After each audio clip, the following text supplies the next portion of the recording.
Hello, good morning, everybody. How are you? Fine.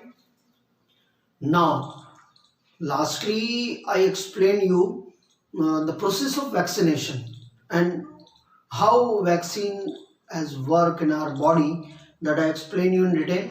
Now, in this lecture, the another most important part, that how we become the victim of disease.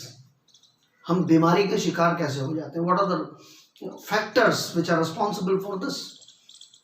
We will talk about that. उसके बारे में आज बात करेंगे. Is it clear?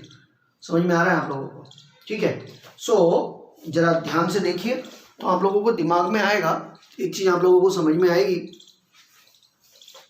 कि हमारा जो शरीर है, our body, it is surrounded by the environment. उस environment में दूसरे organisms आ जाते हैं, उस environment में air आता है, water आता है और भी दूसरे बहुत सारी चीजें आती हैं. अब जब कोई भी बीमारी हम पर अटैक करती है तो इट इज इनविजिबल फॉर्म, हमको दिखाई नहीं देती है वो. सपोज आपको सर्दी हो गई तो सर्दी के लिए जो भी रिस्पॉन्सिबल फैक्टर्स हैं, आप बोलो माइक्रो ऑर्गेनिजम्स जिसको आप बोलते हो, सूक्ष्म जीवाणु, you are not able to watch that. देखो जो दृश्य है you can fight with that, लेकिन जो अननोन है, अदृश्य है, you are not able to fight against that. तो what precautions you have to take? तो प्रिकॉशंस तो आप बाद में लोगे, लेकिन वो आप पे अटैक कैसे करते हैं तो उनको आप तक पहुंचने के लिए किसी न किसी मीडियम की जरूरत पड़ती है. अब बेसिकली अगर आप मीडियम की बात करो तो either in the form of food, either in the form of air, okay, और either in the form of water, because ये चीजें बॉडी को ज्यादा कांटेक्ट करती है. ओके, ठीक है. So all these are the vector, ये वाहक है ये उसके. अगर नाक को असर कर रहा है, लंग्स को असर कर रहा है, definitely air is responsible factor for that. वो माइक्रो ऑर्गेनिजम्स बॉडी में एयर के थ्रू आए, directly influence your nose, your lungs, your trachea. Okay. Second, food through आया है, वाटर थ्रू आया है, automatically it will affect your stomach. Cholera है, okay, typhoid है, ये सब कंटामिनेटेड वाटर के थ्रू, कंटामिनेटेड फूड के थ्रू आपके बॉडी के अंदर एंटर करते हैं एंड अफेक्ट द स्टमक.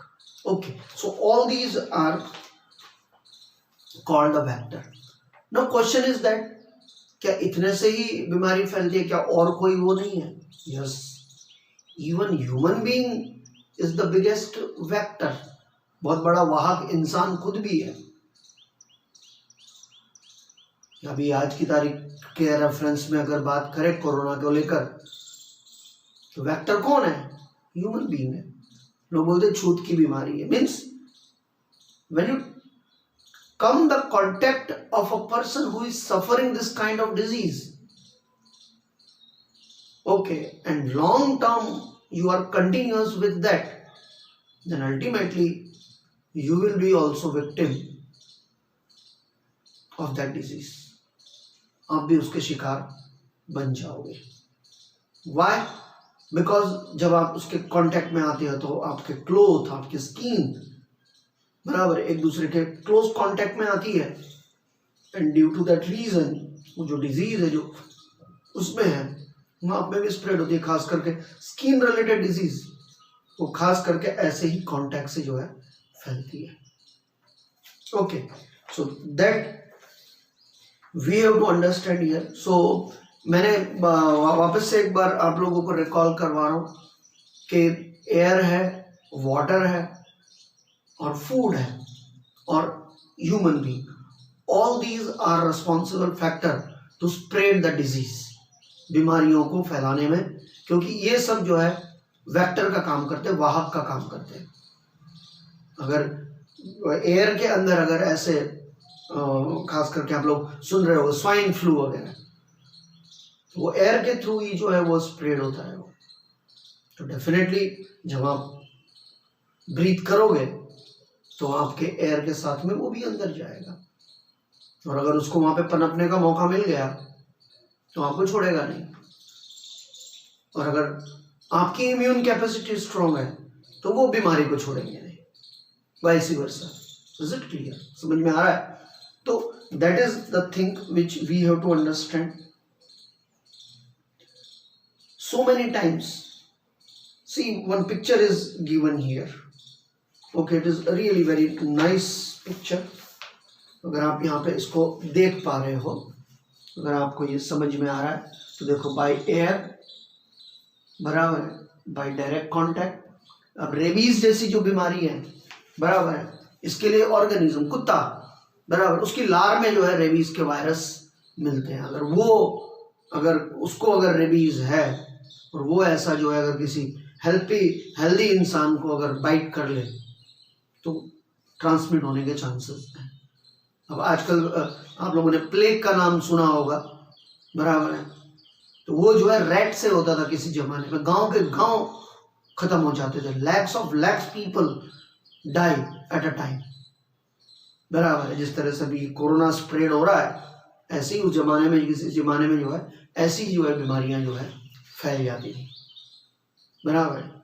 तो ये भी जो है वेक्टर यानी कि रैट माउस उससे फैलने वाले, तो ये सब के सब जो है अलग अलग ही हैं।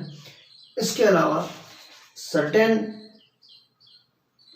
सेक्सुअल डिजीज है बच्चों बराबर है, जैसे कि HIV है। ये जो है डायरेक्टली किसी पर्सन के कांटेक्ट में आने से नहीं फैलता है, लेकिन अगर किसी इंसान को बराबर है जिसे ऑलरेडी एड्स की बीमारी है, और HIV उसका वायरस का नाम है, बीमारी का नाम एड्स है बराबर है, और वायरस का नाम जो है वो है HIV। ओके, तो ड्यूरिंग दैट टाइम अगर ऐसे इंसान के साथ में अगर अनसेफ अगर सेक्सुअल रिलेशन है, देन डेफिनेटली वो दूसरे इंसान में ट्रांसमिट होने के पूरे चांसेस हैं। सिमिलरली किसी का ऐसा कंटामिनेटेड ब्लड है जो HIV वायरस से पोल्यूटेड है, प्रदूषित है, अगर हेल्दी इंसान के बॉडी में अगर वो ब्लड ट्रांसमिट कर दिया जाए, then there are chances AIDS होने के फुल टू फुल चांसेस हैं। तो ऐसे में बहुत सारे प्रिकॉशंस रखने की जरूरत है। ओके, और कुछ बीमारियां तो इसमें जैसे एड्स की अगर मैं बात करूं, सिफिलिस वगैरह है, ये भी सब सेक्सुअल कांटेक्ट से ही होते हैं। तो ये आपके बॉडी में ट्रांसमिट होने के बाद में कभी कभी तो सिफिलिस जैसी बीमारी है तो 6-7 मंथ के बाद में आपको पता चलता है कि भाई कुछ तकलीफ है बराबर है। खास करके जो यूरिनल पासेस है वहाँ पर जो है बहुत ज़बरदस्त बर्निंग, पेन एंड पस ये सब होना शुरू हो जाता है। और इतनी बेकार बीमारी है कि suppose person who is suffering from this kind of disease, अगर उसने जहाँ पे यूरिन पास किया है, अगर उसके ऊपर कोई दूसरा इंसान अगर यूरिन पास कर ले तो वहाँ से उसको जो है ट्रांसमिट होने के चांसेस हैं। That is the reason so many times मैंने आप लोगों को ये बोला है कि अवॉइड द पब्लिक यूरिनल, बने उतना अवॉइड करो, बिकॉज आपको नहीं मालूम कि कौन वहाँ पर जो है उसको इस्तेमाल कर रहा है। ये बहुत इंपॉर्टेंट चीज़ है। जो लोग, मैं तो स्कूल में भी बहुत बार मैंने ये बोला कि जिन लोगों को बहुत ज़्यादा हैबिट है नॉन स्टॉप जो है, जो लोग वॉशरूम यूज़ करते हैं, तो उनको जो है ज़्यादा सावधानी बरतने की ज़रूरत है। Is it clear? तो ये कुछ बातें मैंने आप लोगों के साथ में शेयर की जो कॉन्टेक्ट को लेकर थी। नेक्स्ट टाइम जब हम लोग मिलेंगे बराबर है, so how you can be prevent your self, आप अपने आप को प्रिवेंट कैसे कर सकते हैं उसके बारे में सोचेंगे। Okay, bye, see you all of you, take care and have a nice day.